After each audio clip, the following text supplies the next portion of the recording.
अरविंद, सबसे बड़ी बात जिस पर हम बार बार ये बात कह रहे हैं कि बड़ा खुलासा अपने आप में, और क्या इसको सिर्फ लापरवाही माननी चाहिए? आप एनओसी नहीं लेते हैं, फैक्ट्री चल कैसे सकती है? सिर्फ इसके लिए फैक्ट्री मालिक जिम्मेदार हैं या फिर सिस्टम?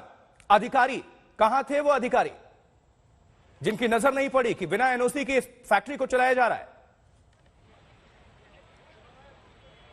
जी देखिए, फैक्ट्री मालिक इसलिए जिम्मेदार है क्योंकि वो ये बिल्डिंग जरा मैं एक बार फिर दिखाना चाहूंगा जिसमें 27 लोगों की मौत हो गई जब यहाँ आग लगी।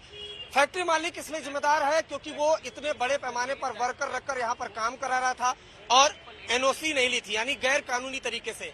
सिस्टम इसलिए जिम्मेदार है क्योंकि दिल्ली फायर चीफ के जो चीफ है वो खुद आज तक पर इस बात का खुलासा कर रहे हैं कि न सिर्फ इस बिल्डिंग की एनओसी ली गई थी बल्कि मुंडका इलाके में कई ऐसी फैक्ट्रियां हैं जो तमाम नियम और कानून को ताक पर रखकर बकायदा यहाँ पर फैक्ट्री चला रही है। इसलिए न सिर्फ सिस्टम बल्कि इस तरह के फैक्ट्री मालिक भी जिम्मेदार है। लेकिन ये दर्दनाक कितना है जरा आप अंदाजा लगाइए। ये देखिए चप्पल यहाँ पर बिखरे हुए, और तस्वीरें हम दर्शकों को लगातार दिखा रहे हैं कि जब कल 4:30 बजे यहाँ पर आग लगी तो कैसा मंजर था। लोग अपनी जान बचाने के लिए आशुतोष इस बिल्डिंग से कूद रहे थे, इस बिल्डिंग से छलांग लगा रहे थे। इसके अलावा कुछ लोग आसपास की जो लकड़ी की सीढ़ियां, ये देखिए, ये जो लकड़ी की सीढ़ी आपको दिखाई दे रही होगी अभी भी आशुतोष, इस लकड़ी की सीढ़ी की मदद से जो महिलाएं थी, जो पुरुष थे, वो बाहर आ रहे थे। और कल जब हमने एसडीएम से अस्पताल के बाहर बात की है, उन्होंने जो बताया है वो दिल चीर कर देने वाला है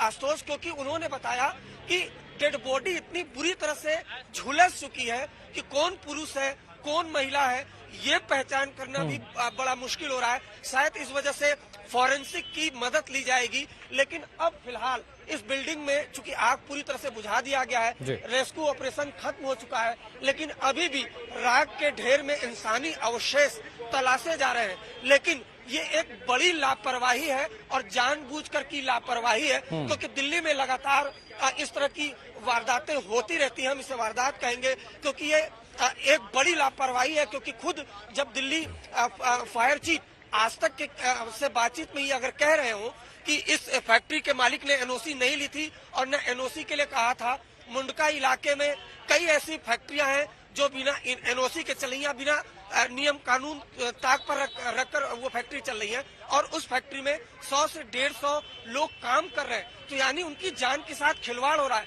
और उसी का नतीजा है कि जब यहाँ पर बिल्डिंग में आग लगी तो जरा हम आपको वो एंट्री गेट दिखाना चाहते हैं। ये एंट्री और एग्जिट गेट है, यहीं से कोई शख्स अंदर और बाहर जा सकता है। लेकिन जब यहाँ पर आग लगी तो इतनी भगदड़ मची कि लोग अपनी जान बचाने के लिए इधर उधर भागने लगे। और उसके बाद ये जो दूसरी बिल्डिंग है, रेस्क्यू ऑपरेशन इतना टफ था कि इस दूसरी बिल्डिंग के अंदर फायर डिपार्टमेंट के लोग अंदर जाते हैं। उसके बाद ये देखिए कांच का जो शीशा है, ऊपर दिखाएंगे आपको, वो कांच का शीशा उसको तोड़ा जाता है। फिर इस इमारत के अंदर एक बड़ा सा हॉल किया जाता है, और उस हॉल को करने के बाद तब अंदर इस बिल्डिंग के ये जो बिल्डिंग है यहाँ दाखिल होते हैं। सर अभी क्या रेस्क्यू ऑपरेशन तो खत्म हो चुका है सर?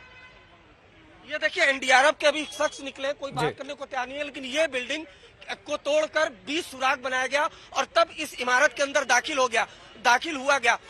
कुल 50 लोगों को रेस्क्यू कराया गया, जिसमें 12 लोग बहुत बुरी तरह से जख्मी हैं, 27 लोगों की मौत हो चुकी है। लेकिन ये मंजर बेहद खौफनाक है। ये देखिए, ये जो सीढ़ियां आपको दिखाई दे रही होंगी, इन्हीं सीढ़ियों के सहारे कई लोग अपनी जो जान है वो बचा पाए, बकायदा इस बिल्डिंग से निकल पाए। लेकिन 27 लोग ऐसे थे जो इतनी बुरी तरह से झुलस चुके हैं कि उनकी शिनाख्त करना, उनकी पहचान करना बेहद मुश्किल हो रहा है। और जो लापरवाही सामने आई है, जिस तरीके से दिल्ली फायर चीफ ने आज तक के सामने खुलासा किया है, उससे तो सीधे सीधे न सिर्फ एमसीडी के अधिकारी वो भी इसमें दोषी पाए जा रहे हैं, बल्कि जो फैक्ट्री मालिक है वो भी। और शायद यही वजह कि फैक्ट्री मालिक जो दो है उनको गिरफ्तार कर लिया गया है। कुछ लोग अभी भी अस्पताल में मौजूद हैं, 3 अस्पतालों में अलग अलग उनको दाखिल कराया गया है रेस्क्यू ऑपरेशन करने के बाद। बिल्कुल अरविंद, आप नजर बनाकर रखें। बहुत ही दर्दनाक हादसा है ये, निश्चित तौर पर खौफनाक मंजर है, और पीड़ितों को आप समझ सकते हैं, उनके दर्द का अंदाजा लगाया जा सकता है। रो रो कर बुरा हाल है। ऐश्वर्या, आपसे जानना चाहूंगा, क्योंकि देखिए अतीत में अगर हम पन्ने पलटे तो बहुत ऐसे घटनाक्रम सामने निकल कर आए जहां पर बहुत लोगों की मृत्यु हुई, लेकिन सिस्टम ने सबक नहीं लिया। क्या इस घटनाक्रम के बाद सिस्टम की लोगों की नींद खुलेगी, वो नींद से जागेंगे और सबक लेंगे? बहुत बड़ा सवाल आपने पूछा है और उम्मीद यही हो रही है, की जा रही है कि जो लोग हैं वो इससे सबक लेंगे। यहाँ पर जो मंजर है, जिस तरीके के दृश्य आपको देखने को मिल रहे हैं, वो टूटा हुआ कांच जो आपको ऊपर दिखेगा आशुतोष, उससे साफ पता चल रहा है कि क्या हालत थी। और जो विजुअल सामने आए हैं, जब हमें दिख रहा है कि लोग यहाँ से कूदे हैं, तीसरी मंजिल से लोग कूदे हैं, तो आप समझ सकते हैं कि लोगों के दिल में किस तरीके की दहशत थी। एनडीआरएफ की टीम यहाँ पर है, लगातार अपने सहयोगी से, जो लोग ऊपर हैं उनसे ये लोग बातचीत कर रहे हैं। वॉकी टॉकी के द्वारा देखिए कोशिश यही की जा रही है कि अंदर अगर कोई बाई चांस बचा है या अगर अंदर कुछ भी है जिसको बचाया जा सकता है, इस समय कोशिश वही है कि उन लोगों को यहाँ से निकाला जाए, उन लोगों को यहाँ से बचाया जाए। देखिए एक बेसमेंट भी है, गाड़ियां आपको अंदर यहाँ पे बेसमेंट के नजर आएंगी। मैं बोलूंगी कि आपको यहां से दिखाई दे, देखिए गाड़ियां अभी यहाँ पे अंदर हैं, लेकिन ऊपर जो है हमें जो समझ में आ रहा है सब कुछ तहस नहस हो चुका है। हर तरफ कांच बिखरा हुआ है और ये जो कांच आपको यहाँ टूटा हुआ दिख रहा है, यहाँ से भी रेस्क्यू ऑपरेशन हुआ था आशुतोष। इस समय फायर ब्रिगेड यहीं पर खड़ी है। अगर कुछ भी शॉर्ट सर्किट जैसा इस बिल्डिंग के अंदर आता है तो पुलिसकर्मी भी काफी भारी तादाद में यहाँ पर मौजूद हैं, एकदम सतर्क हैं यहाँ पे सारी अथॉरिटीज। यही कोशिश हो रही है कि अगर रेस्क्यू में कुछ और लोगों को बचाया जा सके, अगर वो अंदर हैं तो उनको बचाया जा सके। लेकिन अब तक 27 का आंकड़ा आशुतोष अनफॉर्चुनेटली सामने आ चुका है। 27 लोगों की मौत इस हादसे में हो गई। निश्चित तौर पर बहुत दुखद है, बहुत दुखद है और आखिर जिम्मेदारी तय करनी होगी। इसके पहले कि सुशांत मेहरा का हम रुख कर रहे हैं, वो भी घटनास्थल पर मौजूद है, हम जल्दी से एक अपडेट ले लेते हैं। हम रुख करते हैं तेजश्री पुरंदरे का, संजय गांधी अस्पताल में उनकी मौजूदगी है। तेजश्री, आपसे जानना चाहूंगा कि कुल कितने लोग वहां पर एडमिट हैं और क्या सारे लोग जो भी जख्मी थे उनको उसी अस्पताल में शिफ्ट किया गया है या कुछ और हॉस्पिटल्स में उनको भेजा गया है, और डॉक्टर्स क्या कह रहे हैं? पता चल रहा है कि कुछ की हालत नाजुक भी है। तेजश्री, देखिए आशुतोष, 12 घंटे से ज्यादा का समय बीत चुका है और यहाँ पर लोगों को किसी तरह का कोई आइडिया नहीं है कि उनके परिजन कहाँ पर हैं। सबसे बड़ा सवाल उनको यही है, वो लगातार पुलिस से, एडमिनिस्ट्रेशन से, अस्पताल वालों से यही सवाल पूछ रहे हैं कि हमारे परिजन है तो हैं कहाँ पर। यहाँ पर 27 डेड बॉडीज आ गई हैं, लेकिन इन बॉडियों की अभी तक शिनाख्त नहीं हो पाई है, क्योंकि जैसा एसडीएमसी के अधिकारी ने कहा है कि जहाँ यहाँ पर माफ कीजिएगा, यहाँ पर जो अधिकारी आए थे उन्होंने कहा कि डेड बॉडीज इतनी जल चुकी थी कि उनकी ये शिनाख्त नहीं हो पाई कि वो मेल है या फीमेल। यानी कि आप अंदाजा लगाइए कि हादसा कितना भयावह हुआ होगा। और इसलिए ये परिजन अभी भी इस वक्त चिंता में है कि उनके परिजन है तो है कहां पर, उनका किसी तरह से कोई अता पता नहीं मिल पा रहा है। और साथ ही साथ देखिए, हम इस वक्त हमारे साथ बात करने के लिए मौजूद है ये वो शख्स है जो पिछले 12 घंटे से अपनी पत्नी का इंतजार कर रहे हैं और करीब 100 बार उनको फोन लगा चुके हैं। सर, अभी तक कोई संपर्क साध पाए? नहीं, कोई संपर्क नहीं।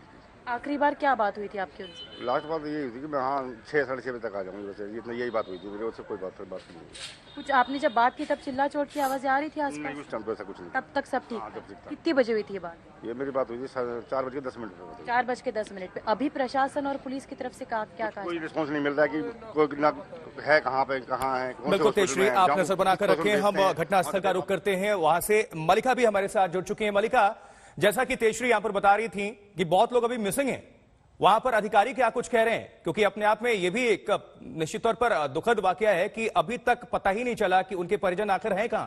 मलिका, बिल्कुल आशुतोष, ये इतना दुखद हादसा है कि कल्पना भी नहीं की जा सकती कि किस तरह से जो परिवार वाले हैं विक्टिम्स के, उन पर इस वक्त क्या बीत रही होगी। लेकिन इस अगर इमारत की बात की जाए आशुतोष, तो आग तो बुझ गई है, लेकिन इस इमारत में अभी भी कई सवाल धधक रहे हैं। बहुत से सवाल हैं कि आखिर ये हादसा हुआ कैसे, क्यों ये हादसा हुआ, क्यों इतनी बड़ी जिम्मेदारी, इतनी लापरवाही हुई, किसकी जिम्मेदारी तय की जाएगी। और उसके अलावा अगर आप इस इमारत की तरफ नजर डालें, ये दरअसल यहाँ पर सीसीटीवी कैमरेज बनाए जाते थे, आरओज बनाए जाते थे और करीब 250 लोग यहाँ पर काम करते थे। कोई शीशा तोड़कर कूदा, कोई क्रेन से लटक कर बाहर निकला आशुतोष। लोगों ने क्या क्या जतन नहीं किया अपनी जान बचाने के लिए, लेकिन फिर भी 27 जिंदगियां इस हादसे की वजह से हमने गंवा दी हैं। लेकिन अब प्रशासन की तरफ से अगर आप अधिकारियों अधिकारियों की जिस लिहाज से बात कर रहे थे, तो यहाँ पर कोई अधिकारी इस वक्त मौजूद नहीं है।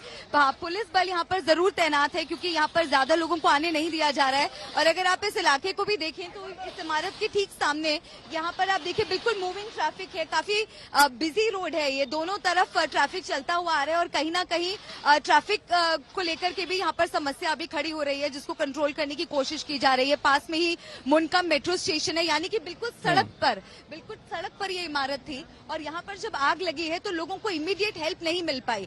जैसा कि कई परिजनों की भी बात हमने सुनी है कि कई घंटों तक उनको इंतजार करना पड़ा है, एम्बुलेंस भी वक्त पर यहाँ पर नहीं पहुंचा। हालांकि फायर ब्रिगेड की टीम पहुंची, 2 बजे तक यहाँ पर राहत बचाव का काम चला। बिल्कुल मलिका, आप बने रहे हमारे साथ। सुशांत का भी रुख करते हैं, सुशांत भी घटना स्थल पर मौजूद है। सुशांत, आग तो बुझ गई, लेकिन पीड़ितों का दर्द, पीड़ितों की चीख, ये सालों तक सिस्टम के कानों में गूंजनी चाहिए।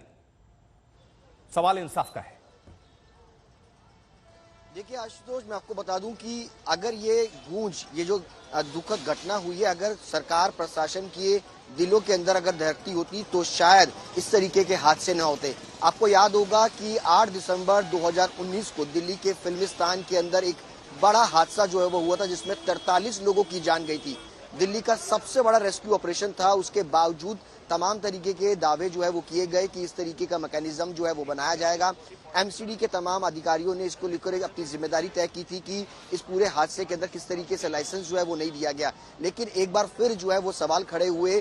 अब 2 साल 3 साल बाद अगर बात की जाए मुंडका की इस बिल्डिंग में, जहां पर अगर बात की जाए तो 26 से 27 लोगों की जान जो है वो जा चुकी है। किस तरीके से अभी भी आप देखेंगे कि चारों तरफ बिल्डिंग में धुआं ही धुआं आपको अभी भी निकलता हुआ नजर आएगा। आप सोचिए, जब 4:30 बजे के आसपास जब यहाँ पर अंदर कई सारे लोग जो है वो काम कर रहे थे, उस वक्त ये जो आग भड़की, उस दौरान उन लोगों पर, उनके परिवार वालों पर किस तरीके की जो विपदा है वो आ रही होगी, किस तरीके से वो सोच रहे होंगे कि कैसे वो बाहर निकले, कैसे वो बाहर ना निकले, कैसे वो अपनी जान बचाएं, कैसे वो अपने परिवार को बताएंगे। आप देखिए कि किस तरीके से दीवारों को, शीशों को जो है वो तोड़ा गया ताकि अंदर जो है वो जा सके। लगातार एनडीआरएफ की टीमें अंदर सर्च ऑपरेशन जो है वो कर रही हैं कि किस तरीके से क्या कुछ अंदर जो लोग यहाँ पर मौजूद हैं अगर हो सकते हैं या फिर नहीं है। वो रेस्क्यू ऑपरेशन अभी भी लगातार जारी है। हालांकि कूलिंग प्रोसेस जो है वो काफी हद तक खत्म हो चुका है। सर्च ऑपरेशन जो है वो एनडीआरएफ टीम की तरफ से किया जा रहा है। आप तस्वीरें देखिए, ये काफी बड़ा जो एरिया है, पूरा ये इंडस्ट्री को अगर आप देखेंगे, इस पूरे फैक्ट्री के अंदर कई तरीके के काम जो है वो होते थे और तकरीबन 1000 से 2000 गज का ये पूरा स्पेस है। और जिस तरीके के हालात हुए होंगे जब ये लोग होंगे, और ये एक बड़ा सवाल है क्योंकि जिस तरीके के जब ये हादसे होते हैं उसके बाद भी सरकार प्रशासन की तरफ से कोई सबक जो है वो नहीं लिया जाता। बिल्कुल सुशांत, निश्चित तौर पर यही सबसे बड़ी बात है कि बार बार इस तरह की घटनाक्रम हो जाने के बावजूद भी सिस्टम की तरफ से, अधिकारियों की तरफ से, जिम्मेदार लोगों की तरफ से ये सावधानी क्यों नहीं बरती जाती कि आइंदा आने वाले वक्त में इतने लोग काल के गाल में ना समाये।